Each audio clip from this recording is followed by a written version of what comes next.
Labą dieną.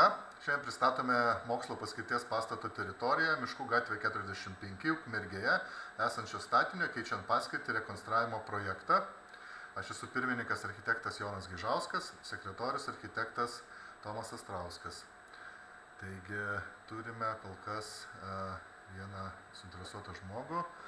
Taigi, Vaidotai, klausau jūsų, ar yra kažkokių klausimų, pastebėjimų, gavome laišką.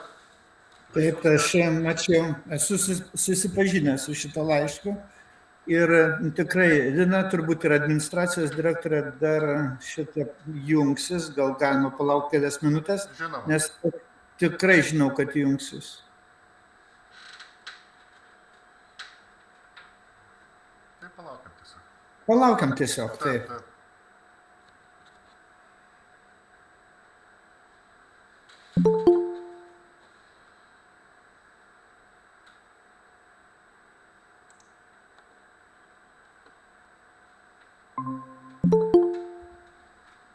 Nu va, Lina, jau Labą dieną. jungiu. Labą dieną. Dar kelias minutės palaukiam, gal dar kažkas prisijungs ir tada padiskutuosim.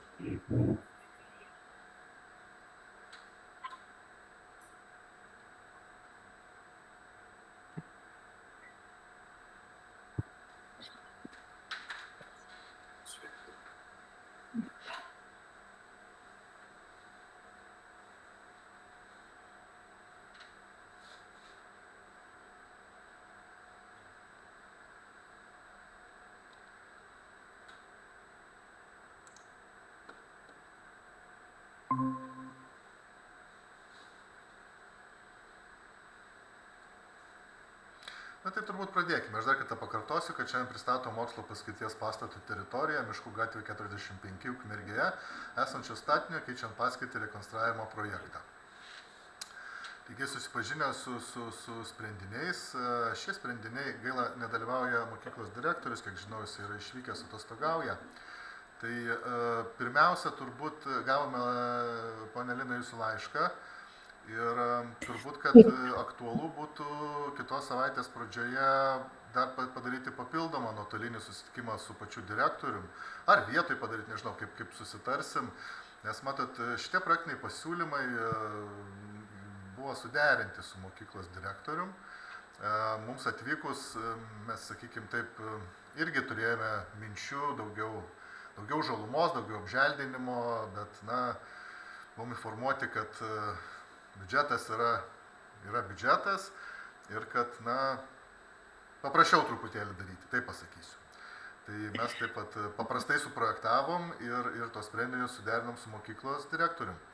Tai klausau jūsų. Iš tiesų mes buvom kalbėję su mokyklos direktorium, tai truputėlį koncepcija buvo kitokia apkalbėta, už tai truputį kaip ir nustebino tie siūlomi sprendiniai. Aišku, gaila, kad direktorius nesuderino tų sprendinių su mum prieš jum pritardamas, bet matytumėm, kad tikrai nereikia tų betoninių trinkelių tiek daug. Čia toks įspūdis, kad plečiamas jų skaičius, dydis ir tos erdvės truputėlį. Įsiterpsiu, žinokit, jisai yra tiesiog, kaip čia pasakyti, pačia forma, tai tų trinkelių kiekis yra labai panašus, tik tiek, kad prie pat mokyklos jos yra taip, keistai užapvalintos, sakykime. Tai mes pačios tos aikštelės iš principo nedidinam, bet atnaujinam tas esamas aikšteles, esamą aikštelę atnaujinam ir, sutiesinam, taip pasakykime. Tai mes čia tų trinkelių tikrai nemažai, bet mes, kaip tos aikštelės ir nedidinam jos iš esmės, gabaritų. Nes ir su direktorium buvo kalbėta, kad didės tas žaliasis plotas iš tiesų, tai kažkada labai keista toks sprendimas. Bet tikrai vertėtų susijungti ar susitikti, nes kažkaip mums sudėtinga bus iš tiesų ir pagrįsti, tarkim, visos dienos mokyklos poreikių tokį plotą vientisą, be jokių ten intarpų kažkokio ar poilsio aikštelių ar žalių zonų. Nes vis tiek turi būti kuriama pakankamai jaukia aplinka tiem vaikam dienos mokyklos metu. Taip. O čia praktiškai aikštė suprojektuota. Taip. Taip, tikrai taip, nes mes kažkaip vėlgi su direktorium kalbėjom, kad medžių aplink šitą aikštę, sakykime, taip yra pakankamai nemažų ir to žalumos yra. medžių pačių sodinti šitoje aikštėje, normalių, didelių medžių, mes nelabai turim galimybių, nes yra begalės požeminių tinklų. Ten ir šilumos, ir vandentiekio, ir nuotekų, ir ko tik ten tik tai nėra. Bet be abejo aptarti kažkokias tai, jeigu leidžia biudžetas, sakykime, tas žalias zonas, aš tikrai už esu, galbūt pagalvoti apie kažkokias tai, kolbų gal ir nelabai norėtųsi statyti, bet kažkokių tai vėjos su želdiniais, intarpai, kažkokie tai tokios poilsio zonos, tik tai vėlgi, nežinau, to poreikio tikslaus ir biudžeto galimybių. Na, Trinkelės pakeisti žalia zona turbūt ten kaime nelabai skirsis pagal visą tą įrengimą, tarkim, jeigu didint gazonų kiekį, nes tas aikštės poreikis iš tiesų ta rugsėjo 1 yra didesnio susirinkimo, o visą kitą laiką ten daugiau vaikai bėgioja, žaidžia, tai kad ten bus daugiau žalios erdvės. O suvedų dėstymas puslankių irgi brangiau nebus. Bet galvojant apie koncepciją, kad galėtų vaikų grupelė susėsti kažkokiam veiklom šitą, ir yra galimybių ir panašiame biudžete tvarkytis su link funkcionalumo nukreiptais sprendiniais. Supratau. Tai aš tai pavyzdžiui įsivaizduočiau, vėlgi turbūt, be direktoriaus negaliu sakyti, padarysime, jeigu gali, pirmadienį kažkokį susitikimą nuotolinį, ar kada grįž direktorius, bet aš tada įsivaizduočiau taip, kad tuose vietose, kur truputėlį mažiau tų inžinerinių tinklų, formuoti vietoj trinkelių, galbūt kažkokių apskritos formos, apželdintą vietą, teritoriją, ir aplinkui ją formuoti dar atsisėdimo suoliukų, sakykime, papadėlioti, kad, kaip minėjau, medžių mes nelabai turim galimybę čia sodinti, to šešėlio sukurti irgi, jo kiek yra aplink aikštę mūsų, bet tų žalių intarpų be abejo ir ta pati aikštė būtų daug jaukesnė, smagesnė, meniškesnė, kūrybiškesnė ir taip toliau, ir suteiktų, reiškia, tiem vaikam irgi ir poilsio galimybių, ir bendravimo, ir taip toliau. Tai... Ir tada klases kalbėsim, kad klases išskirti šiek tiek vieną nuo kitos dėl triukšmingumo, kad galėtų tuo pačiu metu vykti veiklas, ta prasme, skirtingų klasių. Tai, man atrodo, irgi nebus problemų patupdyti klases šitai skirtingas vietas. Žinokit, yra truputėlį problemų. Mūsų pirminė vizija buvo, kad, reiškia, skirtingose aikštės kampuose daryti, bet dėja kitame kampe praeina šilumos tinklai su savo tą vadinamą kamerą.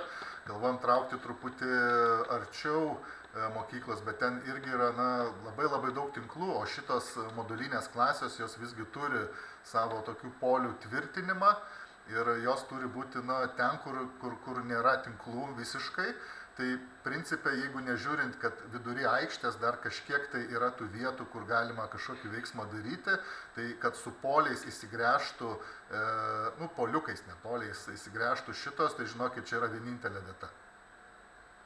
Daugiau pagal tas techninės galimybės mes neturim galimybių, o, sakykime, kažkokius želdynus, kažkokius ten rėmus, tai tikrai taip galima ir aš matau jau 1, 2, 3, 4 netgi galimas vietas, kur galima būtų tai integruoti. Tai ir aš esu... O gal yra kažkoks variantas, tarkim, tos lauko klasės, nebūtinai, kad tie poliai gręžtųsi kažkokią kitokią konstrukciją, ar gal net, tarkim, jinai, žinokit, turi tvirtintis į žemę, nes jinai yra, kaip čia pasakyti, kad jos nenuverstų vėjas, realiai, taip paprastai šnekant. Bet gal tada galima ir be to stogo kažkurią vieną įrengti, nežinau, kaip ten, ne visada gal ta saulė šviečia. Žinokit, stogas reikalingas. Kaip kalbėti? Nes ir lietus, ir saulė šviečia, tai stogas yra reikalingas. Aš manau, kad tos lauko mokyklėlės, tas modulis tikrai yra parinktas geras, nes mes turėjom gal kokius 3 variantus.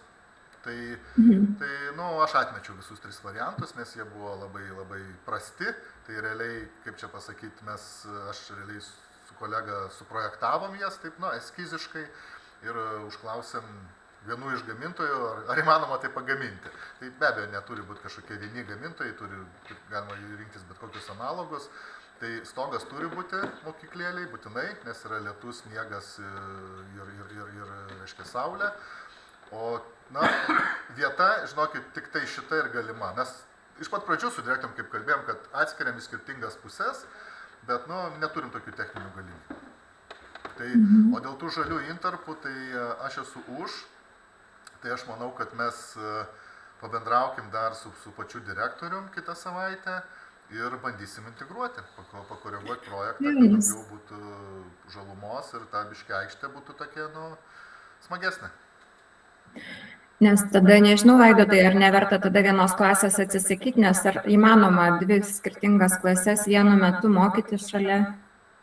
Nu, bus galima pakalbėti su direktorium, bet aš dar siūlyčiau projektuotam dar pagalvoti apie kai kurios universalaus dizaino dalykus. Ir šitą atskirimų spalvų juos, galbūt ir žmonėms su regėjimo negada. Šiuo metu, kada įrenginėjom projektus, visada turim galvoti ir apie šitos sprendinius. Taip, buvo ir diskusija ir apie tai. Žmonėms su negale mes su neregistė šitos įvedam intarpus prie įėjimo. Mes turėjom pasiūlymų iš tikrųjų direktoriui, kad galbūt Galbūt dalį šitos aikštės skirti ne trinkeliam, o plytelėm. Kažkaip, na, truputį meniškiau, gražiau padėlioti, bet, na, vėlgi susidūrėm su biudžeto klausimu. Ir, na, aš nevardinsiu tikrai kainų jokių, bet dabartinė oficialiai paskaičiuota sąmata jau 3 kart viršyje direktoriaus užsimintą sąmatą. Taip, matėm. Aš tai tik už kūrybą ir kad kuo gražiau, bet mums kažkaip tas plyteles iš karto atmetė ir sako, ne, darom paprastai, nes ir taip mes šiandien netilpsime biudžetą. O kainos skirtumas, pavyzdžiui, tų plytelių ir trinkelius yra didelis? Taip. Nu, 2-3. Ai, 2-3, ar ne?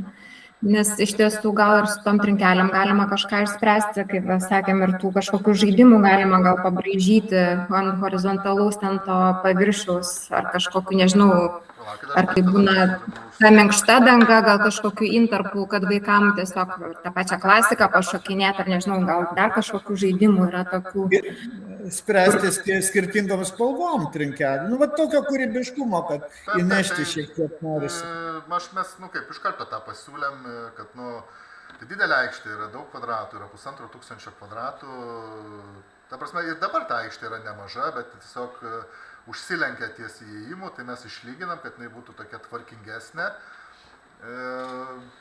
Bet taip, tai yra tokia, nu, didelė aikštė be nieko. Tai mes iš karto norėjom skirtingų tekstūrų ir skirtingų spalvų, reiškia,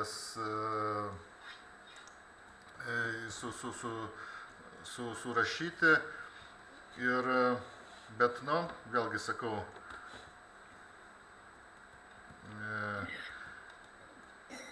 reiškia, nu, buvo atmestas tas dalykas, tai... Nes iš tiesų gal galima tai žaliais plotais aikštės sumažinti, kad ir iš kraštų ten daugiau paimant to žolės, ten, tarkim, per rugsėjo 1 gali tie vaikai ir ant žolės turbūt pastovėti. Nieko ten jiem neatsitiks. Erdvė nesumažėja, tik tai va tie plotai trinkelių. O ten, kad vienoje kitoje vietoje kažkoks tai medžiagiškumas įsives, tai turbūt ten tos kainos kažkaip grandioziškai gal irgi ne. Forma tos aikštės, tai jinai, reiškia, to jos aš pasidalinsiu dar. Taip, broliai, klausytojas.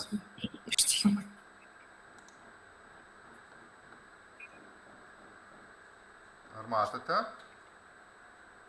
Ne, nesimato. Nesimatote jos. Dar kartą.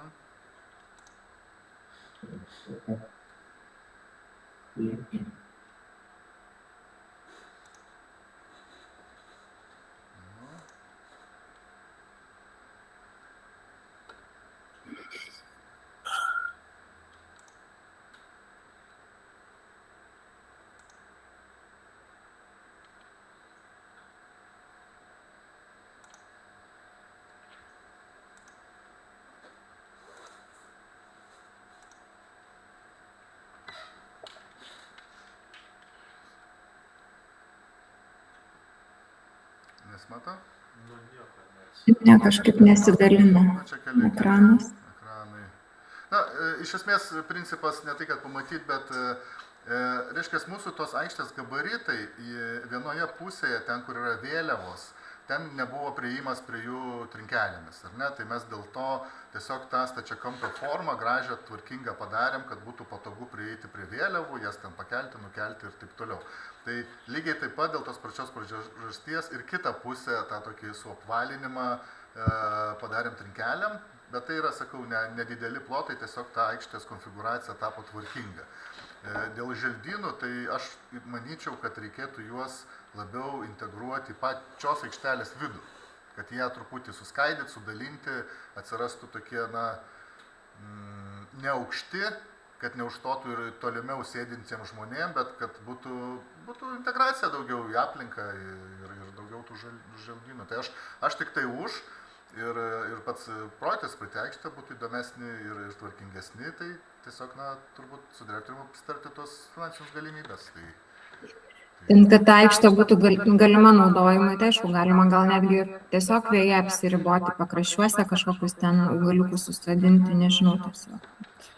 Taip, galima, bet iš tikrųjų... Tos erdvės nesugadint, tarkim, švenčių ar kažko, bet visumoje tai tikrai norisi tos įvairovės. Plakit, aš iš karto pasižymėsiu. Jo labiau ir karštos vasaros, vis tiek pavasarį dar naudojama rudenį, tiesiog, kad nebūtų ir tų tokių karščio bangų. Šiek tiek mes turime keletą medžių prie pat aikštės, bet be abejo, krūmais galima apsodinti, galima visą perimetrą apsodinti ir tai irgi jau pagyvintų. Tai žiūrėkit, tai tada dėl šitų klausimų mes tada turbūt kitą savaitę susitinkam, pasižiūrim tas finansinės galimybės ir jeigu jos yra, tai aš mielai padėliosiu, paprojektuosiu tos žalės, ne žalės, o žalių zonų išdėstymus ir tada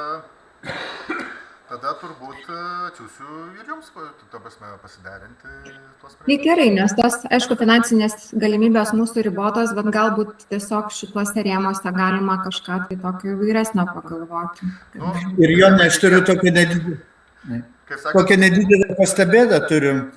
Ir dėl ko šitam vizuale jūs nerodėt dar vieno šaligatviuko ir kupolo, nes tai yra bendras tas teritorijos. Tai yra susijęs su šitą aikštę, jis kupolas yra toliau ir tai, mes akcentuojam aikštę. Ir jis nepatinka. Supratau, viskas gerai.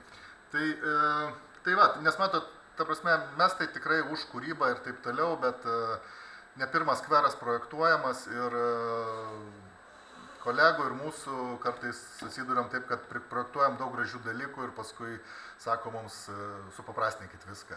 Tai kažkaip tuos sprendinius paprastus šituos, sakykime, kadangi su direktoriumi suderinom, tai aš kažkaip galvojau, kad ir savivaldybė matė šitos sprendinius, bet tai vėlgi reziumuojant, tada turbūt darom susitikimą kitą savaitę, apsitariam galimybės, jeigu tų galimybių nėra, paliekam šitos sprendinius, jeigu tos galimybės yra, integruojam žalias erdves. Na, bet kaip sakau, tų galimybių paieškojus galima rasti ir pigesnių, tiesiog gal įvairesnių, netokių monotoniškų. Taip, aš sutinku su tuo. Mes iš karto siūlėm želdynus viduj, siūlėm dalį dangų kitą spalvą išskirti, dalį dangų padaryti plytelių, ne trinkelių, kažkokių didesnių, gražesnių, bet, yra kaip yra.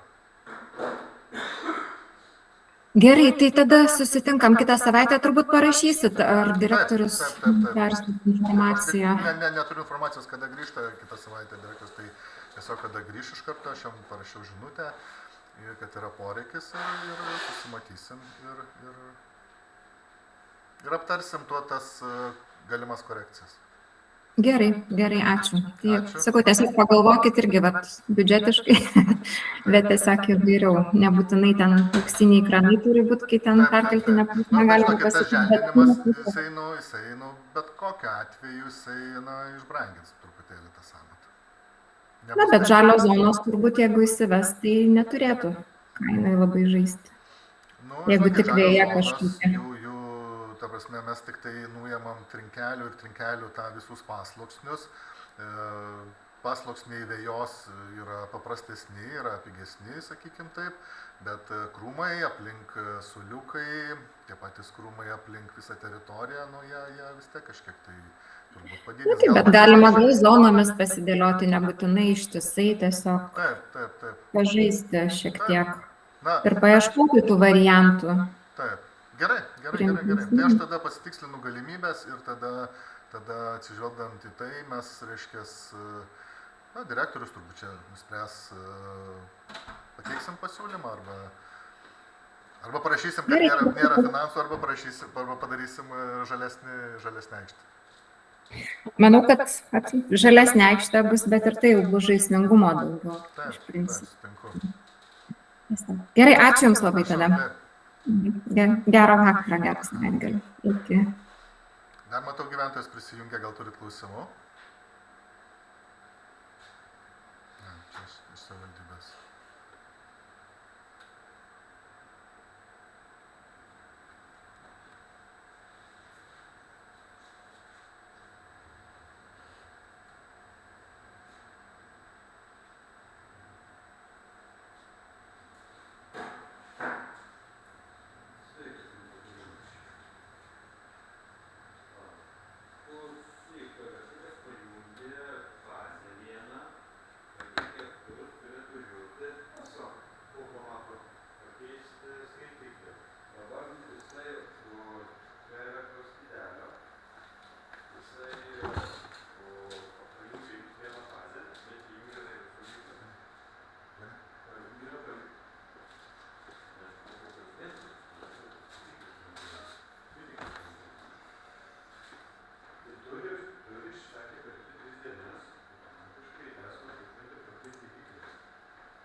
12 minučių dar.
Taigi skelbė viešimą įvykus, daugiau pasiūlymų iš gyventojų ir skundų raštų negauta. Gautas pasiūlymas iš savivaldybės darbuotojų atstovų. Atsižvelgsim jį ir teiksim projektinius pasiūlymus. Viso geriausio.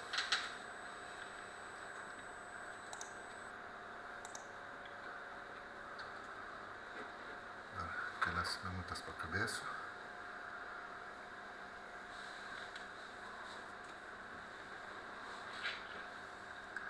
Tu būk tu užsirašė šitos ar ne? Ar man pasižiūrėti? Pavardės? Aha. Tai užsirašiau.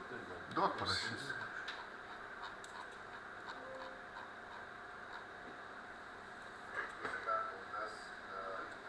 Biškai dar neleisk, ar dar rašinėjai 3 minutės.